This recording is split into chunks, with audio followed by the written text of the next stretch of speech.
এবাৰ কিন্নৰৰ পৰা সৰ্বস্ব লুটিলে ভণ্ড কবিৰাজে বিলাসীপাৰাৰ টুখপাৰাত সংঘটিত হৈছে এই ঘটনা আল আমিন নামৰ ভণ্ড কবিৰাজৰ বিৰুদ্ধে এই গুৰুতৰ অভিযোগ উঠিছে কিন্নৰ গৰাকীৰ হাতত থকা 4 লক্ষাধিক টকা আত্মসাৎ কৰিলে আল আমিনে কিন্নৰ গৰাকীৰ অশ্লীল ভিডিঅ' প্ৰস্তুত কৰি ব্লেক মেইলৰ অভিযোগ ভুৱা কবিৰাজৰ বিৰুদ্ধে ইফালে ঘটনা সন্দৰ্ভত আৰক্ষীৰ কাষ চাপিছে ভুক্তভোগী কিন্নৰ গৰাকীয়ে আৰু কিন্নৰ গৰাকীৰ 4 লক্ষাধিক টকা আত্মসাৎ কৰিছে গৰাকী আল আমিনে আৰু ইতিমধ্যে আমি উল্লেখ কৰিছো এবাৰ কিন্নৰ পৰা সৰ্বস্ব লুটিছে এগৰাকী ভণ্ড কবিৰাজে বিলাসীপাৰাৰ টুখপাৰাতে ঘটনা সংঘটিত হৈছে আল আমিন নামৰ ভণ্ড কবিৰাজৰ বিৰুদ্ধে গুৰুতৰ অভিযোগ উঠিছে ইতিমধ্যে উল্লেখ কৰিছো আৰু 4 লাখ টকা আত্মসাতৰ অভিযোগ উত্থাপন হৈছে কিন্নৰ পৰা সৰ্বস্ব লুটাৰ পাছতে এতিয়া এগৰাকী ভণ্ড কবিৰাজ চৰ্চাৰ মাজত সোমাই পৰিছে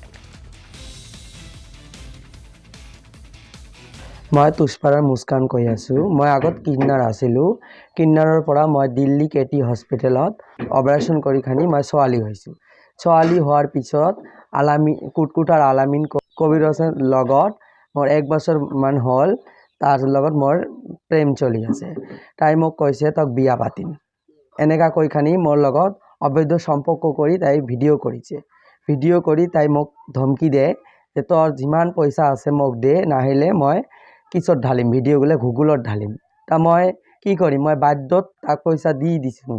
10,000 20,000 এনেকা দি দিছোঁ 1 বছৰ মান এনেকা দি দিছোঁ তাৰ পিছত মোক তাই কয় একদিন 1 লাখ টকা দে মোৰ এটা কাম আছে 1 লাখ টকা দে 1 লাখ টকা লৈ খানি তক মই বিয়া পাতিম মই কৈছোঁ মোৰ লগত 1 লাখ টকা নাই মোৰ লগত 60,000 টকা আছে 60,000 টকা আছে তাই কৈছে 60,000 টকাই মোক দে মই দি দিছোঁ 60,000 টকা তাক 3-4 লাখ টকা লৈছে এতিয়া মোক কৈ আছে যে মই তোক বিয়া নাপাতো মোৰ ঘৰত মাইকী আছে মই আগত নাজানো তাৰ ঘৰত মাইকী আছে তাৰ ঘৰত 2টা মাইকী আছে ছোৱালী ল'ৰা ছোৱালী সব আছে তাৰ মই এইবিলাক একো নাজানো